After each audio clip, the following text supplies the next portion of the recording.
Welcome to our channel. If you want to activate your SunTrust rewards card and claim points, follow these step-by-step instructions to ensure everything is set up properly and works smoothly. Step 1. Begin by gathering all necessary materials and information you'll need for the activation process, including your account details, identification, and the specific card, device, or service you're activating. Step 2. Access the appropriate platform by opening your web browser or mobile app. Make sure you're using a secure internet connection to protect your personal information during the process. Step 3. Locate the activation section within the platform. This is typically found in your account settings under a menu labeled Activate, Register, or Get Started. Look for clear instructions or prompts. Step 4. Enter all required information accurately, including card numbers, serial codes, or account credentials.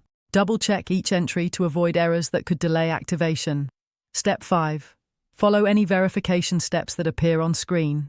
This may include receiving a confirmation code via text message or email, which you'll need to enter to proceed with activation. Step 6. Review all terms and conditions carefully before accepting. Make sure you understand any fees, limitations, or usage policies that apply to your activation. Step 7. Complete the activation by clicking the final confirmation button. You should receive an on-screen message indicating successful acti.